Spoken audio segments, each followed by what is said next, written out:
Good afternoon. My name is Francisco Martinez. I'm the Deputy Regional Manager for the Mercedes Field Office.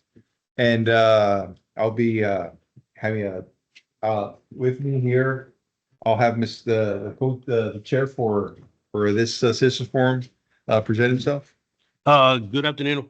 Juan Uribe, I'm the regional manager for the field office. Thank you.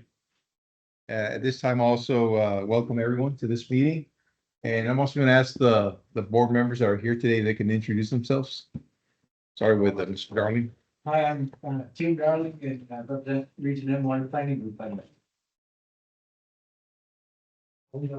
Eddie, next up, introduce himself. You can just introduce yourself. Eddie Zamora, Citizens Forum Board Member. I'm with Oi Investments, work for Local Brand, who's been with water districts for many years. So that's me. Michael, you can introduce yourself. It's Michael Kent, General Manager for Down Irrigation District. Well, John Goolsby, and I'm the federal liaison to IBWC for this group, and I'm mentioning that because I'm going to give a short presentation on restoration that we did during COVID, because it really came in handy during this flooding.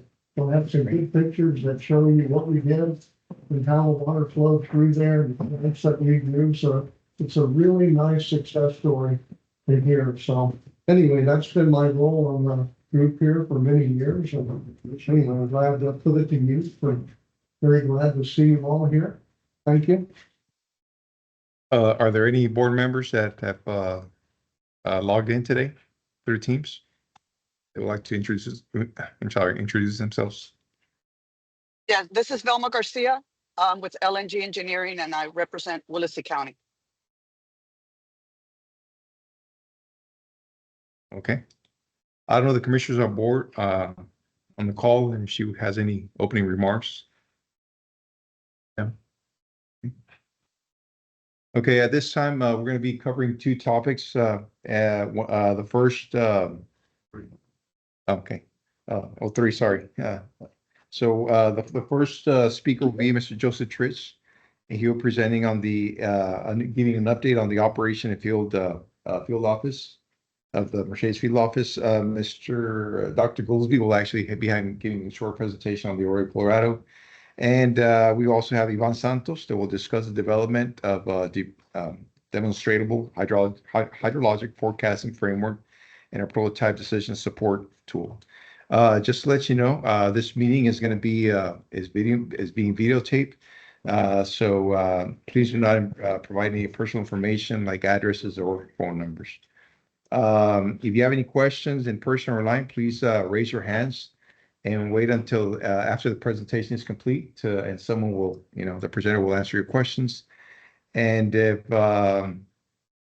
anybody didn't sign in, there's a sign-in sheet where you can sign in, and you will be getting updates or invitations for future Citizens Forum meetings.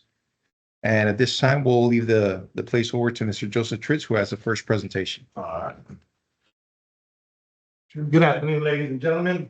As he said, my name is Joseph Tritz. I'm the Maintenance and Operations Supervisor with the IBWC located here at the Rio Grande Field Office and here in Mercedes.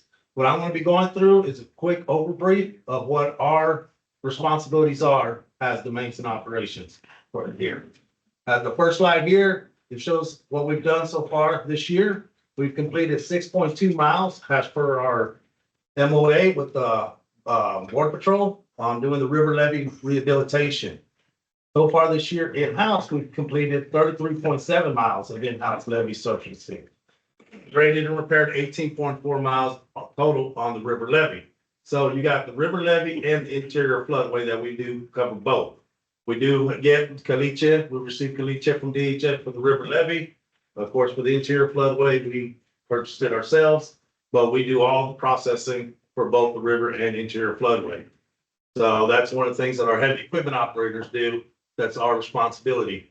We try to do at least minimum 5 to 10 miles of river levee a year and 10 miles of interior floodway a year, depending on budget constraints, of course, as everybody knows. So if we, just because we only do that much of re-leaching, that doesn't tell you how much we do and resurfacing. There are times, we go through and we'll resurface our levee even without the leaching, just to try to fill up some of the potholes that we get up there, some of the washouts, and different things like that. So that is pretty much a continuous run all year round. So we have approximately 5 heavy equipment operators, and usually I'll have 1 to 2 operators running the road graders almost year round. That's one of the projects we do. And then on the next slide we have, this is another job for the heavy equipment. It's the pilot, desilting of the pilot channel and the laterals. Once again, these are heavy equipment operators. These are utilizing our long reach excavators, our regular excavator, and our CMAP excavator. And of course, using the dozers. What they do is they'll go in with the CMAP and they'll take down all the big trees that are in the pilot channel laterals. Then they go through with the long reach or the regular stick, short stick excavator, and then they'll start desilting and resilting the bank. Then once all the materials dried out, take the dozer and then you blade it out. Well, we try to do a total of 15,000 cubic yards per year. Right now, we have desilted to date approximately 8,000 cubic yards per year. A lot of this also depends on what other missions that come up. Like I said, I only got 5 heavy equipment operators. 5. So that's including the grading, resurfacing, that's the desilting, that's levee rehab, any type of ramps, anything like that that need to be upgraded. That's heavy equipment. So it's pretty tight. These guys are working, they work hard. Then go to the next slide. We get into my tractor operators, mowing and brush clearing. This is where we do approximately we have 12,000 acres that we need to mow or clear per year. It's a constant cycle. The way we have it set up right now, I have 5 tractors here, 1 at Onzi Lewis, tractor operators. Our 5 operators here cover everything from 23rd Street on downstream, including the river levee and the interior floodway. The tractor operator that's located at Onzi Lewis, he's under the supervisor of Franklin Laws over there. He covers everything from Panitas to 23rd.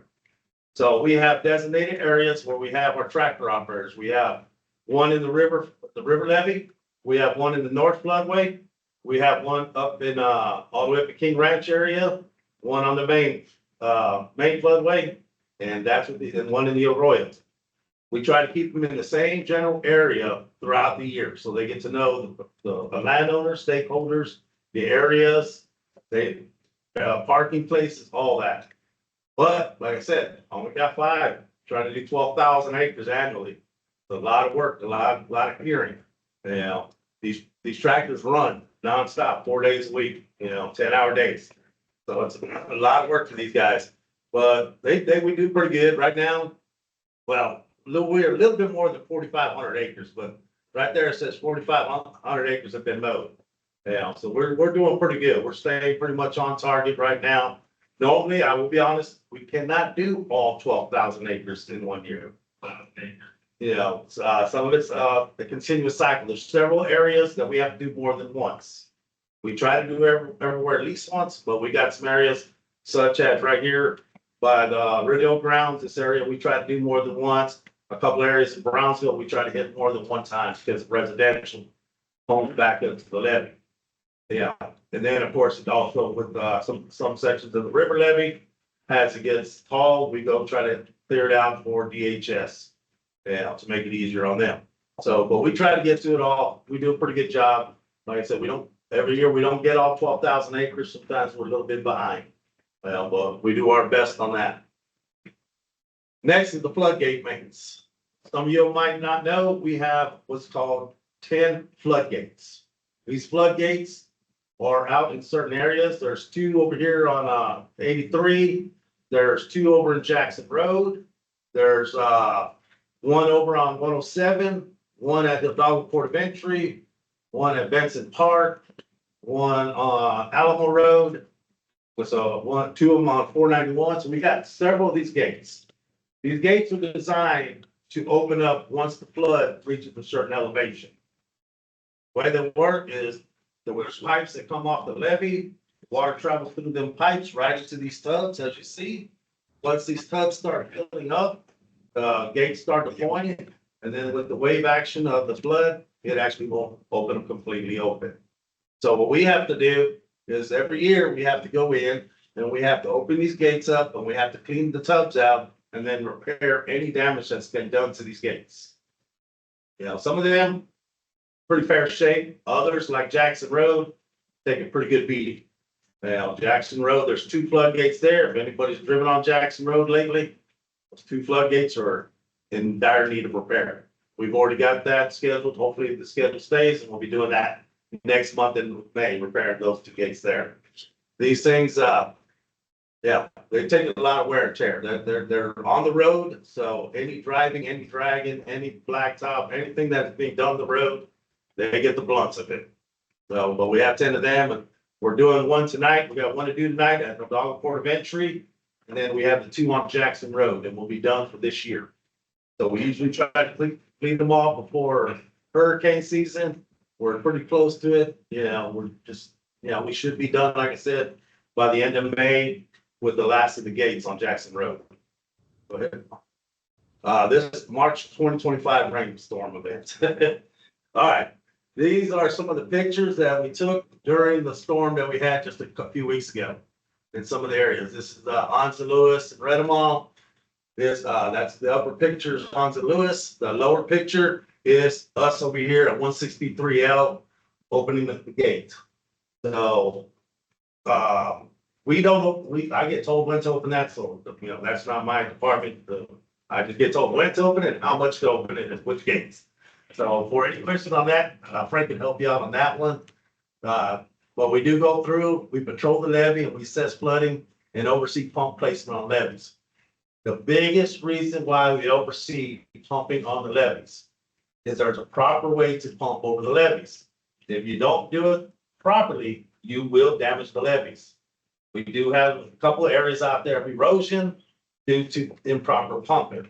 Matter of fact, we'll be doing our flood training this May, which we do every year. And if anybody wants to come and see how to actually lay out the plastic and set up for a pump, that is one of the classes we will be doing. That will be showing how to actually set up a pump, utilizing levee liner to protect the levee while pumping. So we go through, as we patrol, we monitor the pumps, we monitor our structures. We check for positive and negative flow. So that way we know when to open and close our gates. So we go out there, we also assist other entities such as drainage districts, irrigation districts, any license structure, license holder. We have, because a lot of the tools, not everybody has the tools to open some of these structures. They're huge gates, they take special tools, and we have all the tools to open these gates. We have our own power. Gas power system that opens the gates. Not everybody has them. No, it's the other licensee holders. So we go through and we do this continuous. We operated every day during that flood time. Every day we operate. We drove these levees. We assisted where we needed to assist. We gave out plastic where they didn't have plastic. Yeah, we opened structures. We closed structures. We took flow readings. Everything. We brought in a crew. We had 4 teams running. We covered the main floodway and the north floodway, and we monitored the arroyo. There's not many structures in the arroyo for us to do much with on the tail end. So we monitor the arroyo. Most of our work is the main floodway and the north floodway, where we have to keep control of the floods. But these are more pictures of different of the flooding areas. There's let's see, Anza Lewis. You got, of course, the arroyo. You got the north floodway, which took a pretty good hit. So the north floodway got pretty damaged up on that. Next, that is last one right there. Right? Anybody got questions about the maintenance and operations here? Go ahead. Yes, sir. 2 questions, if you don't mind. Yeah. So, you know, you hear about this levee erosion from pumping. What's the common mistake that people make that causes that erosion? The number one common mistake is not putting plastic liner far enough extended beyond the output of the hose. Okay, So when you put out a levee liner, you want the levee liner to go from the pump up, over, and all the way back down, and about 20 to 40 feet past the discharge of the hose. The reason why you want it from the pump all the way through is if by some chance the pump just decouples the hose. So that way you're not eroding it at that side of the levee on the tail. You want it over the levee because a lot of couplings also come right at the crown. Or when people drive over these hoses. A lot of pumping is done at night. Whoever's got pumps out is supposed to man it 24/7, but sometimes it doesn't happen. Well, people are traveling on the levees and they're driving over the hoses. So the levee liner on the levee actually protects the hose from being grinded into the actual caliche. So, which prevents it from getting holes in it. So, and then on the down side of the levee, we do it so that way in case there's any vegetation, we don't want it to poke holes into the hose. And then having the hose start leaking, and then it causes erosion on the actual how water. far down is that liner supposed to go? Down into As the far water? as your 20 to 40 feet past your discharge. So if your discharge is in the middle of the levee, you definitely want it to keep going all the way down. What you want it to do is when it comes out of the hose, the water's going to disperse. You want it to disperse as much as possible before it hits the actual ground. Because it can erode. It can actually backflow and erode. And it does it pretty quick. These pumps are anywhere from 10 inches in diameter to about 20 inches in diameter. So they throw a lot of water and they can erode land very quickly, very quickly. Now, if possible, what we try to tell people, and it's not always possible, is to put your discharge hose inside a structure. The reason why is once the gate is closed on a structure, your discharge hose discharging into the structure, they're sending it through the tube and into the lateral and on into the floodway. So you can discharge it into the structure. It's not always feasible where the flood is. You know, flood's never where we want it to be. It's always where it's gonna be. You got another question? Well, yeah, the resurfacing is real nice on the levees, you know, it's real much easier to drive and everything. Yes, So is that locally sourced caliche, yes, it is. like from out by? That's up by, Manuel. yeah. So we get it locally and it's. Lynn says, well, there? Yes, Okay, that's a nice looking caliche. yes, Is there no sir. rocks or anything in it, or? No, well, part of it also has to do with the processing, Yeah. so, like, using the rollers, using water, grading it out, so, oh, yeah. Oh. So but it travels a long way in some of these places from where we get it to where it actually touches the Yeah, levee. okay. So, a lot of travel. Good stuff, thank you. Yes, sir. Anybody else got any questions about the maintenance and operations? I mean, there's a lot more stuff we do. I'm just trying to give a quick overview of what we do. Nobody else got any questions? Concerns? Are you gonna mow the arroyo and continue to mow, is that part of IBWC? Oh, yes, sir. Yes, of course, there's only certain areas of the road we can mow, but yeah, we mow it nonstop. That's continuous operations. But the tractor operator that operates that mows it from right here at pretty much 10-15, the entire arroyo. So it takes a good amount of time to go from here all the way into Harlingen and then come on back to this area and start again. So there's a lot of land and rough land. A time of year when the arroyo around Harlingen is mowed, or is it vary? It varies. Yes, sir. It varies. It varies by how long it takes to do it and how well the tractors keep up. Mhm. And what I mean by that is, these tractors do have to have preventive maintenance done. They do get tore up, which is, then corrective maintenance. So they take a pretty good hit. So there's no actual scheduled time, because I can tell you right now, if I try to do an actual scheduled time every year, I'd never make it there. I would never make it there. So it's just when we try to do a full cycle every year, or as close to it as we can. Thank you, Joe. Yes, sir. Thank you, Joe. Good job. Anybody else? No other questions? Yes, sir. What sort of levee damage have you seen after being able to assess since the storm? Levee damage, for the most part, the most damage that we've had on the actual top of the levee, or are you talking about like the surface of the levee? Because a lot of damage we get on the top of the levee is just from people driving. When the caliche is wet and people are driving, it causes, it just makes ruts, potholes and all that. And then when it dries, we got to go back in and resurface them. Yeah, any like erosions on the levee? I don't think we've had that much. We had a couple, but not one, only like one spot, I think this year. One major and about 7 or 8 minor. Minors, yeah, minor spots, which when that happens, whichever entity caused it, they have to go in and they have to repair it, but they have to meet the standards that we as IBWC have for the levees to bring it back up to par. But this year wasn't as bad as there has been in the years past. Years past, we've had some really bad erosions due to pumping. Mhm. You know, this year, the biggest thing this year is I think it just caught up everybody off guard. You know, but even though it did, it still, it weathered pretty good. It actually did. So that was a good thing. Anybody else? Any other questions? No? All right. Thank you, Joe. And we thank Joe. Thank you, Thank you, Joe, Joe. for your presentation. And we'll turn the place over to Mr. Ivan Santos.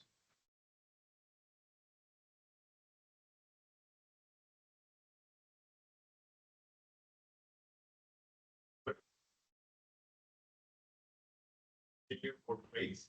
Tritz is a non-for-profit corporation based here in the Rio Grande Valley and also upstate New York. We do a lot of water resources work, and that includes water quality, hydrologic and hydrologic modeling, flooding, and also real-time monitoring of water risk here in the valley. So today I'm here to present this project, the enhancing hydrologic forecasting in the Rio Grande Basin. I happen to be the project manager for this project that is being funded by NASA through the Jet Propulsion Laboratory, so NASA JPL. This project started last June, basically July 2024, and it's going to have a total duration of 2 years. I am the project manager, and Dr. Fuller, the principal investigator for this project. Our key partners are the USIBWC and also the Region of 15 Flood Planning Group. So just to give you a brief introduction of the Rio Grande Basin, it's up to a basin that covers like 3 states here in the US and another 4 in Mexico.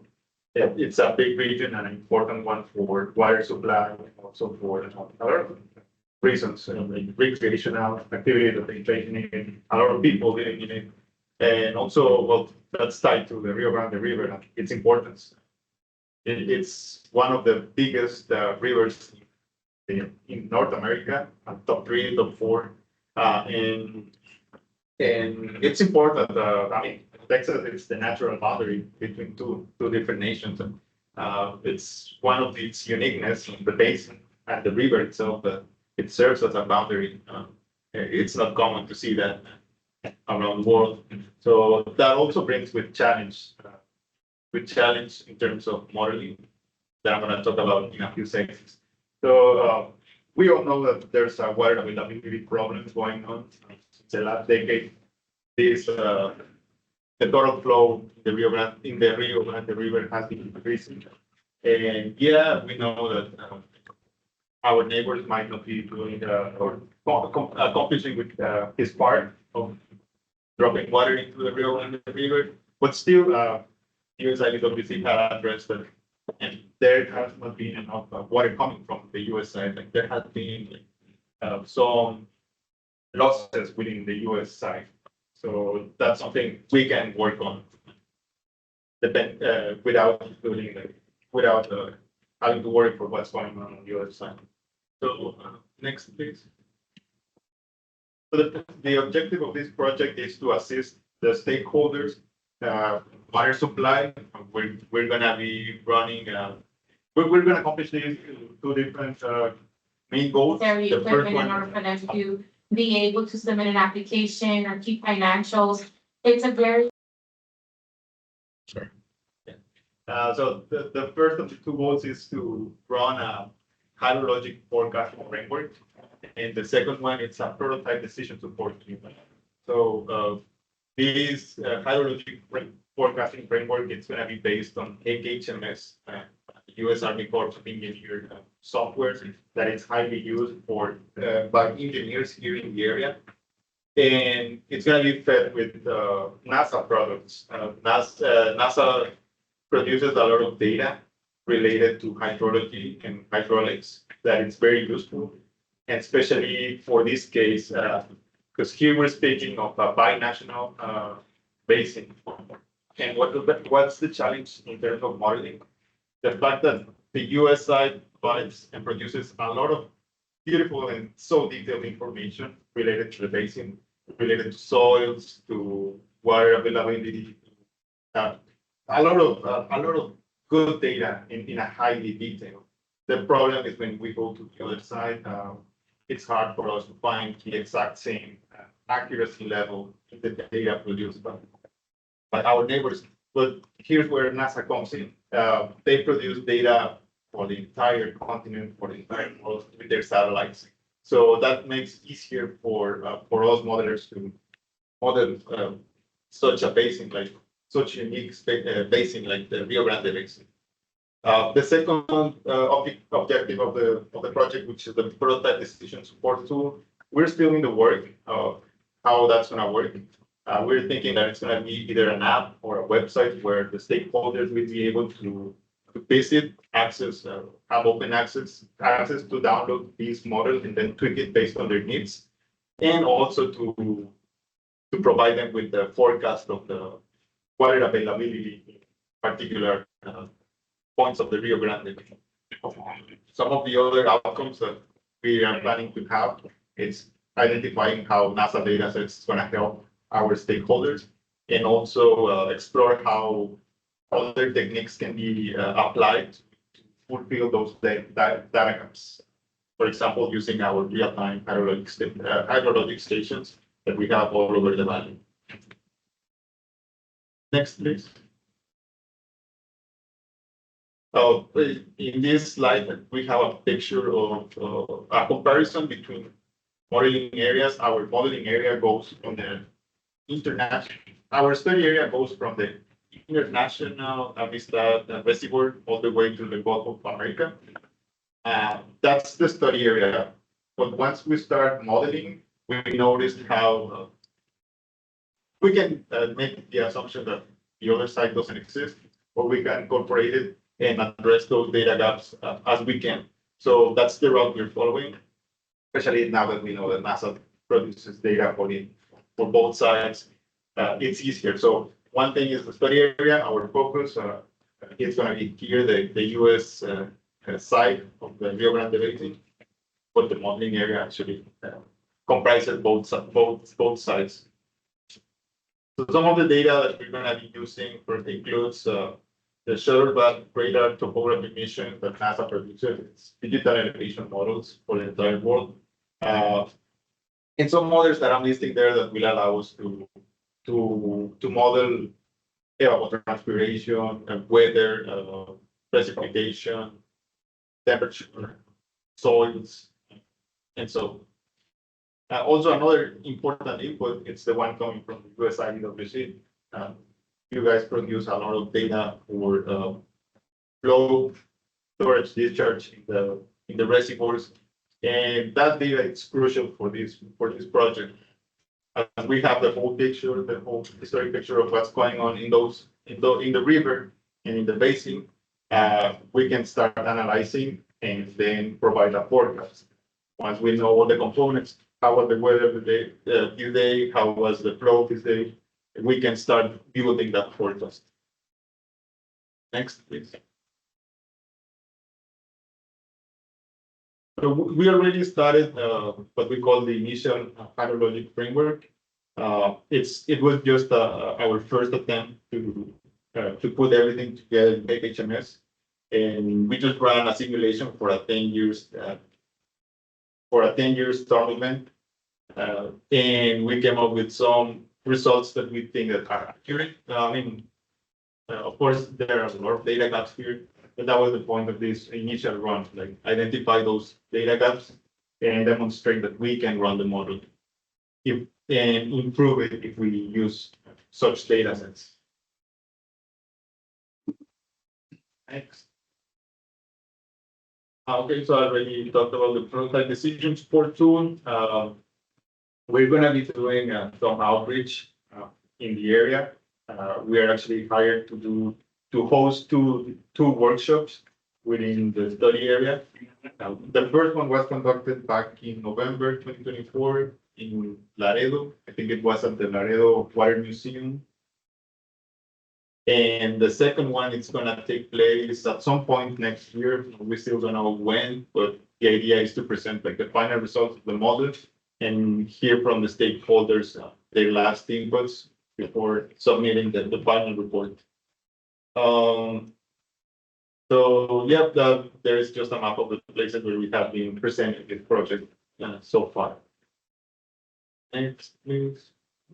Some of the agencies that are working with us, the USIBWC, the Region 15, TCQ, TWDB, and the Rio Grande Valley Stormwater Task Force, who actually helped us to set this meeting.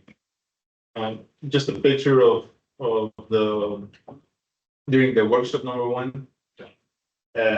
Some of the inputs that we gained from that workshop was that stakeholders say that forecasting time frame between 1 month and 3 months should be enough to suffice their needs in terms of water supply. And we also found some information about the work that USIBWC, TCQ is doing related to water supply. Next, please. Yeah, this is just an interactive feedback dashboard that we have available online. This is just a PDF, so you won't be able to see very well, but it's a website where you can see what the stakeholders are saying about this project. I put charts and comments we have received so far. Next, please. We put together a survey, an online survey that I encourage you all to, or I ask you, beg you to visit and help us with your feedback. It's very valuable. Your inputs, your opinions are important for us. They really are going to make of this project a better one. And next, please.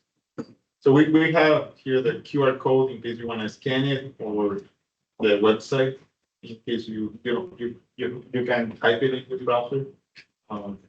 I hope this presentation was shared with the public. Yeah, well. So, thank you. So yeah, feel free to use the link and submit your answers.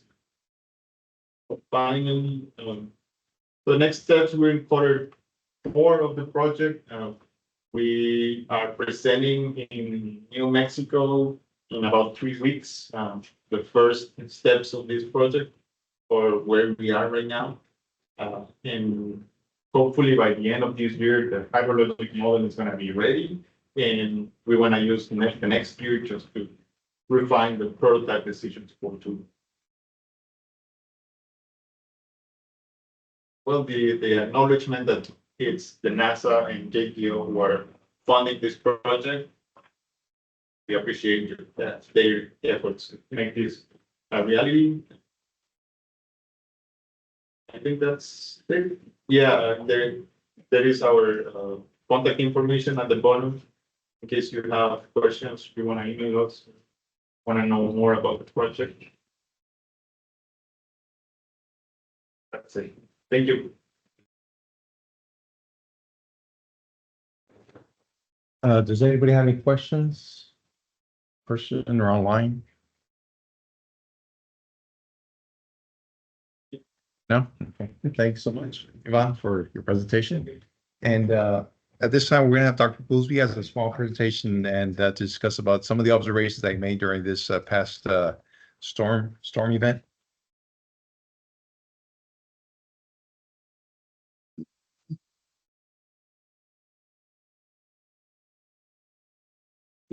Yeah, thank you. As I mentioned earlier in my introduction, my goal at USDA was to be a liaison to IBWC to help out on things like invasive species and brush management. So we did a really neat project together on the Arroyo in Harlingen. And actually Jim's Darling's group, there at Region M gave IBWC an award for, Yes. the design and the accomplishments of this project. But I had the opportunity to go back during the flood and look right down on top of the arroyo, right exactly where we were doing, most of this work. And the focus of the work was to get down into the arroyo and not just bulldoze everything, but to work in the flat areas, the vegas, to clear the vegetation and replant low-growing native plants. Because you need the native plants in there to be doing their ecosystem services, but you want that vegetation to be as flat as possible. So when you have a 19-inch rain like we just had, it goes through that arroyo efficiently. I guess I'm talking like an engineer right now, Frank, and Wanda. You don't want it to back up on trees and start overtopping, the banks and going into Harlingen or any other city. So anyway, it was really neat to be able to see the flooding. Where I'm taking this picture is right on Sunshine Strip, right in Harlingen, just north of Ed Carey. So that's going towards downtown there on Business 77. So I'm looking downstream at McKelvey Park.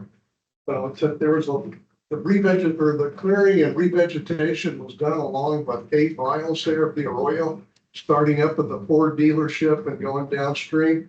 But I thought this McKelvey Park was a really good example of how the whole thing worked.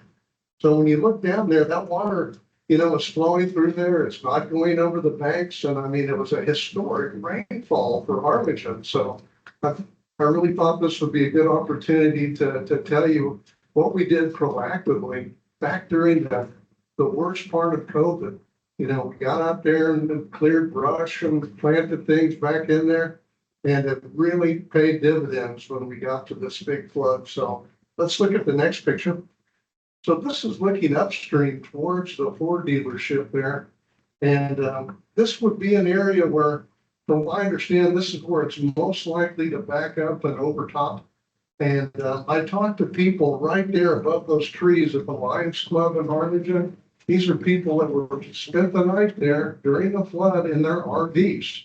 So they were watching the river level rise there on the arroyo, and it was still, several feet from getting to the top. So even with this much rainfall, the arroyo managed to get through there and drain all that water out.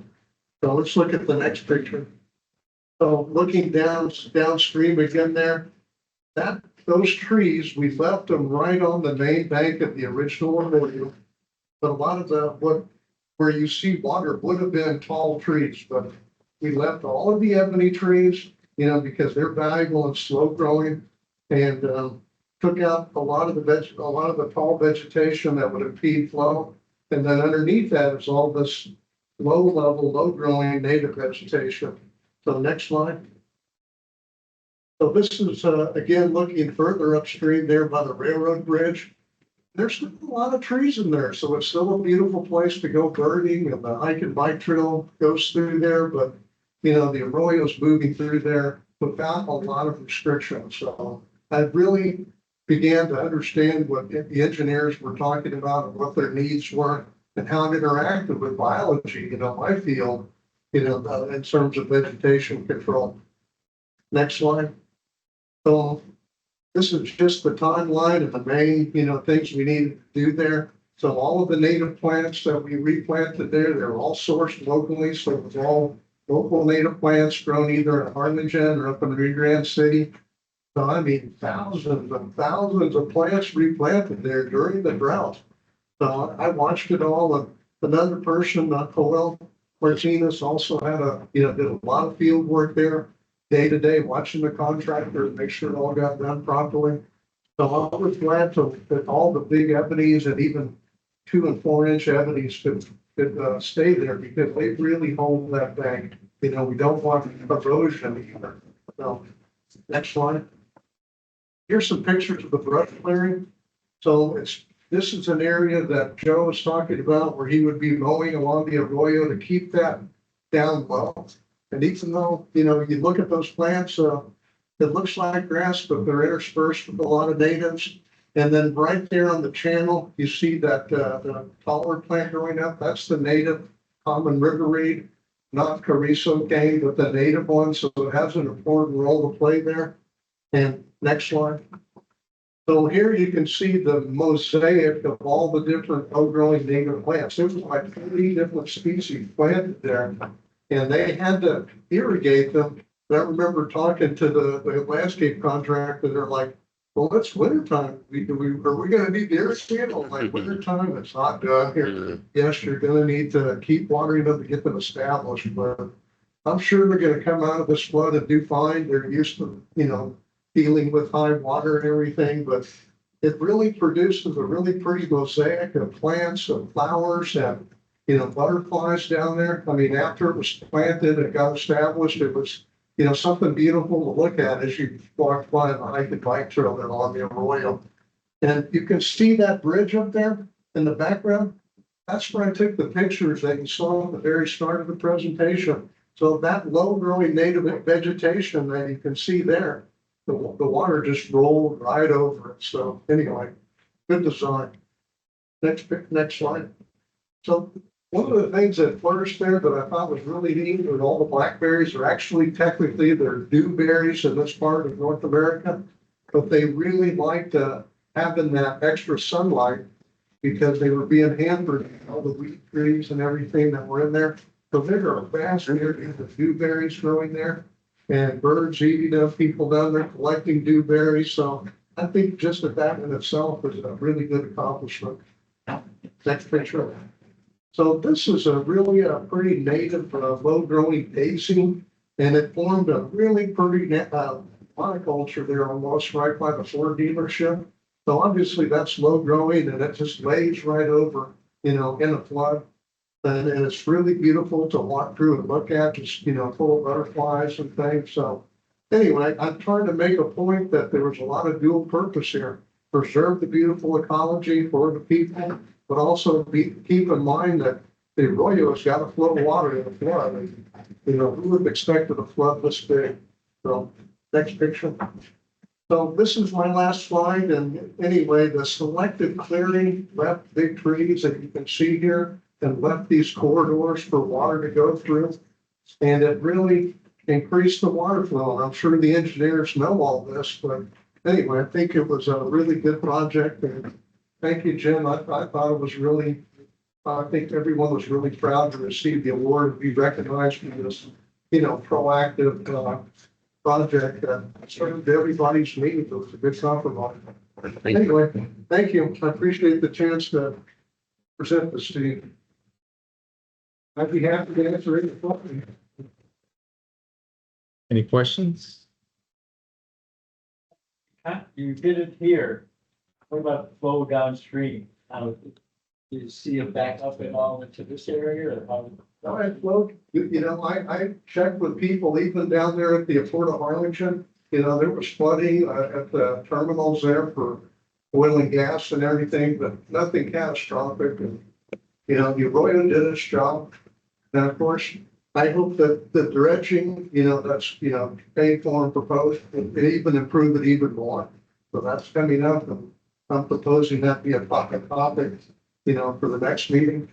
But anyway, everything worked good, the arroyo serves an important function here in the valley. Eddie? So the roadways in the main cities, Mission, Edinburgh, McAllen, Far, seem to be dry and navigable by late that night, certainly the next day. But a lot of the smaller towns stayed flooded for days, for several weeks. Right. Is that just local things or is it? I think like you're talking about Santa Rosa in particular. Yeah. I mean, that is a really low area. It's always flooded out there. And they had all the pumps going that Joe was talking about pumping, but the ditches there were completely full. I mean, it was a historic flood in that area. And even though there's lots of farmland to absorb the water, it was just more. Like it's gonna flood. Yeah, I saw places a week later, you could travel better by boat than by car or someplace. Yeah. But I think you're right. The main road stayed open even through Weslaco and, the expressway through Arlington, right through the flood. People were driving right over, the arroyo and the floodway. And so the main flood system works. Engineers can come up with something that can take the worry out of it for people. And I'm sure there's more improvements that could be made as you get up towards Willacy County and, you know, probably will in time. So, Is it really effective with the native keeping out the other invasive species or no? yeah, Jim, that's a good question. You know, I mean, there's always that worry that something like guinea grass is gonna come back in there, but I've been looking at it really closely, and the dense planting of these natives, you know, through there, you know, produced enough to suppress the invasive things like guinea grass. But I'm sure the guinea grass would be okay from an engineering point of view, but from an ecological point of view, you know, those are the plants that you want growing there. Some of the mosquitoes a week later were bigger than bumblebees. Yeah. Do anything to eradicate those? Which things? The mosquitoes, Oh, the mosquitoes, yeah. pretty big.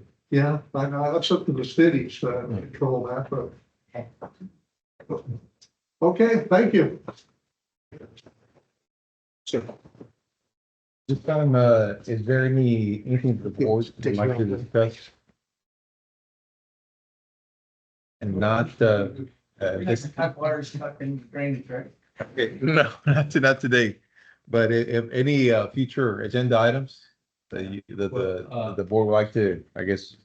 I heard that something that seemed to be impossible, no way, no how, couldn't do it, now has a possibility. At least in talks of merging the treaty on the Rio Grande with the treaty on the Colorado. Yeah. Have you heard anything along those lines? I don't know if Frankie, I don't know if the commissioner will have something on that in the future. No, No. no, not us, sir. I don't necessarily, I wouldn't necessarily, this is Isela Canava, I wouldn't necessarily characterize it as merging the two rivers, but what the US government did do is that we,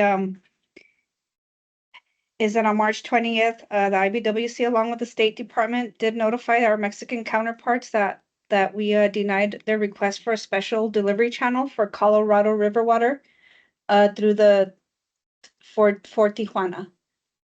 And then our talks do continue through with Department of State with Mexico to make sure that they're complying with the 1944 treaty and to, you know, urge them for deliveries, urge them for a plan, and for them to address the shortfalls. So that is going on between the USIBWC and the administration.